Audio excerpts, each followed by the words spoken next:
안녕하세요. 울산 아이누리 한의원 원장입니다. 오늘 촬영할 유튜브 동영상은 최근 영화 감독인 예전 시실리 이쿄라는 영화를 촬영했던 감독이 폐혈증으로 사망했었다는 안타까운 뉴스를 접하게 됐습니다. 저 또한 저 영화 아마 그때 이제 주연이 임창정 씨라든지 권오중 씨가 나와서 재밌게 봤었던 영화인데요. 어쨌든 이제 그 감독이 폐혈증으로 사망했었다는 기사와 그리고 최근 이제 통계청에서 발표한 이제 통계 자료가 있었습니다. 사망 원인. 거기에 이제 폐혈증이 10대 사망 원인에 처음으로 포함됐었다는 이런 자료도 접하게 됐습니다. 그러면서 이렇게 폐혈증으로 인한 사망자가 급증한다는 뉴스도 접하게 됐고요. 그래서 오늘은 촬영할 방송은 폐혈증과 왜 이렇게 폐혈증으로 인한 사망자가 급증하는지, 그리고 이제 항생제, 폐혈증의 치료약인 항생제가 듣지 않아서 안타까운 일들이 많이 발생하고 있는 현실에 대해서 촬영을 하도록 하겠습니다. 네, 저 통계청 자료는 정부에서 발표한 자료이기 때문에 여러분들 일반인들도 조금 검색하시면 찾아보실 수 있고요. 네, 그러면 폐혈증으로 인한 사망자가 얼마나 많은지 2020년 1년 동안 폐혈증으로 인한 사망자는 약 6,086명이었습니다. 그럼 저 숫자가 얼마나 많은지 가늠이 잘 안 되시면 어쨌든 지금은 우리나라도 그렇고 전 세계도 그렇고 코로나가 가장 심각한 의료 문제니까요. 그러면 코로나로 인한 작년 올해 그러니까 2년에 걸친 총 누적된 사망자가 4,387명입니다. 그러니까 1년이 아니라 2년. 대신에 폐혈증은 작년 1년 동안에 6,086명이니까 상당히 많은 사망자가 발생하고 있다는 것을 짐작할 수 있습니다. 그러면 이제 그 자료에 보면 3대 사인, 그러니까 가장 이제 많이 죽는 원인 질환으로서는 이제 1위는 암이고요, 2위는 심장질환, 3위는 폐렴입니다. 어쨌든 저 세 질환으로 인해서 전체 사망자의 약 45%, 그러니까 절반 가까운 사망자가 발생하고 있고요. 그러면서 이제 그 기사에도 있듯이 폐혈증은 이렇게 사망자 원인을 이렇게 통계 작성한 이래 처음으로 포함됐다고 소개하고 있습니다. 네, 그러면 지금 저 그래프들이 이제 10년간 사망자에 대한 질환에 대한 이제 변화 그래프인데요. 거기서도 보시면 지금 빨간색으로 별표 쳐진 부분 그래프들이 이렇게 급격하게 증가하는 질환들입니다. 어떤 질환이냐고 하면 이제 10년 전보다 사망자가 급격히 증가하는 질환에 알츠하이머병, 폐혈증, 폐렴 이 세 가지를 얘기하고 있습니다. 알츠하이머병은 이제 10년 전보다 약 257%, 폐혈증은 217%, 폐렴은 한 190%. 이렇게 어쨌든 그래프에서도 눈으로 확연히 증가하고 있다는 것을 보실 수 있고요. 네, 그러면 폐혈증이 뭔지만 간단하게 조금 설명을 드리도록 하겠습니다. 그 아래 캡처된 사진은 서울대 병원에서 제공해주는 의학 정보입니다. 일반인들도 네이버에서 검색하면 다 보실 수 있고요. 이제 요약된 내용만 한번 같이 보면 폐혈증은 미생물에 감염되어 발열, 빠른 맥박, 호흡수 증가, 백혈구수의 증가 또는 감소 등의 전신에 걸친 염증 반응이 나타나는 상태라고 요약해서 설명하고 있습니다. 폐혈증의 핵심은 미생물 감염입니다. 여기서 얘기하는 미생물은 세균이고요. 그래서 폐혈증의 원인은 세균 감염이고, 그래서 치료약이 있습니다. 항생제. 그럼 폐혈증 치료약인 항생제가 있음에도 최근 사망자가 급격히 증가하는 이유는 세균이 항생제 내성이 생겨서, 그걸 이제 항생제 내성균이라고 하는데요. 그 항생제 약을 사용해도 약효가 듣지 않는 경우가 많기 때문입니다. 네. 그러면 폐혈증의 증상으로는 38도 이상의 발열, 아니면 오히려 36도 이하의 저체온, 그리고 호흡수가 증가한다든지 맥박이 빨리 뛴다든지, 그리고 인지 기능 장애가 나타날 수 있습니다. 그리고 이제 이건 조금 더 안 좋은 상태인데요. 이제 쇼크 상태. 그리고 혈압이 떨어지면서 신체 말단 부위에 혈액 공급이 안 되며 피부가 푸르스름하게 보이는 청색증처럼 보이기도 합니다. 그리고 이 폐혈증 단계에 대해 각 증상에 대해서는 저희 유튜브 방송에 이미 촬영해서 올린 적이 있으니까요. 그럼 거기에는 보면 이제 외국 자료, 이제 똑같이 이제 그런 폐혈증 치료에 대해서도 소개한 부분이 있으니까 보시면 조금 더 참고가 되실 겁니다. 네, 저희 울산 아이누리 한의원, 폐혈증으로 이 제목으로 검색하시면 다 보실 수 있고요. 네. 바로 본론으로 들어가서 폐혈증이 왜 생기는지 간단하게 알아보겠습니다.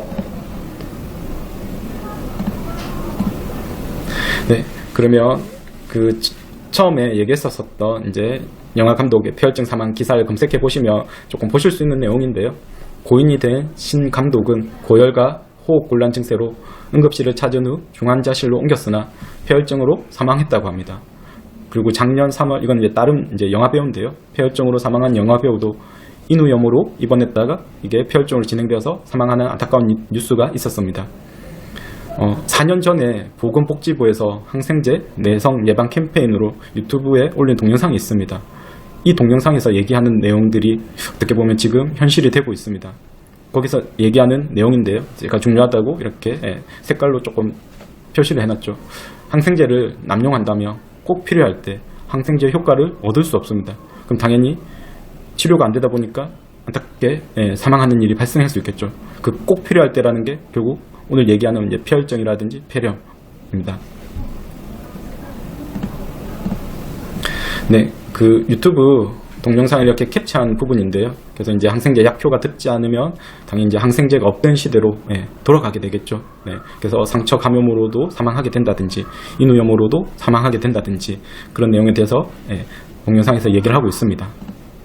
그래서 그 보건복지부에서 올린 그런 동영상에서도 결국 항생제 내성을 예방하기 위한 상식으로 항생제는 감기약이 아닙니다라고 얘기를 하고 있습니다. 무슨 얘기냐고 하면 결국 항생제 내성균이 생기는 가장 중요한 원인은 항생제 오남용입니다. 네, 그럼 항생제 오남용을 막기 위한 우리가 가장 쉽게 실천할 수 있는 방법이 감기에 항생제 먹지 않는 거죠. 왜?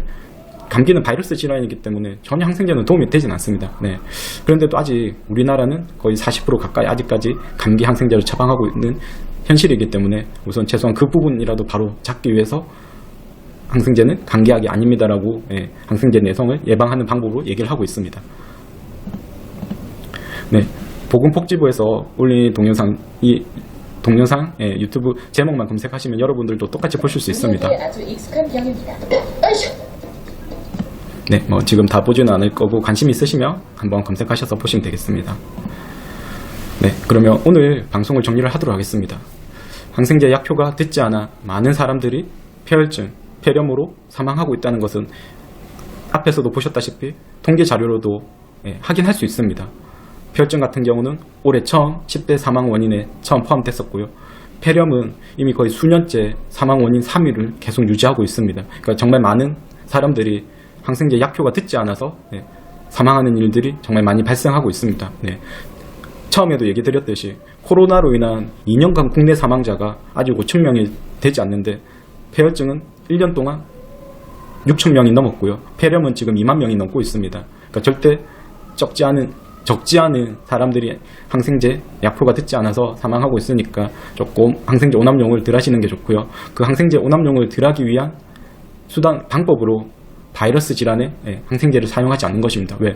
바이러스 질환에는 항생제는 효과도 없고 부작용, 뭐 장염을 유발한다든지 항생제 내성균은 말할 것도 없고요. 뭐 요즘 많은 알레르기 질환, 뭐 자가 면역 질환, 류마티스, 당뇨, 염증성 장질환, 뭐 과민성 등 정말 여러 가지 심각한 질환들을 많이 초래한다는 것들을 계속 연구를 통해서 밝혀지고 있습니다. 그럼 바이러스 질환이 뭐냐고 하면 대표적으로 감기, 독감, 기관지염, 많은 인두염, 그리고 이제 축농증, 이제 부비동염이라고 하는데요. 응용용으로는 일반인은 축농증, 그리고 이제 중이염의 대부분이 바이러스가 원인이기 때문에 항생제를 쓰지 않아야 되는 경우가 훨씬 더 많습니다. 그 뉴스 기사인데요. 약이 안 듣는다. 1,000만 명이 숨질 것. 코로나 이후 가장 큰 위협으로서 항생제 내성균을 대한 기사도 있습니다. 저 기사 제목을 이렇게 포털 사이트에서 검색하시면 누구나 다 지금 보고 있는 내용을 보실 수 있거든요. 네, 그러니까 이 기사도 관심 있으시면 한번 찾아서 보시면 되겠습니다. 네, 저게 보니까 올해 11월 19일이니까 지금부터 약 한 달 전에 발표된 기사네요. 네, 이전까지는 어쩔 수 없이 항생제를 자주 복용했었다면 앞으로는 한의원 진료를 통해서 항생제 오남용을 줄여주시는 게 무엇보다 중요합니다. 오늘 방송도 끝까지 시청해 주셔서 감사합니다.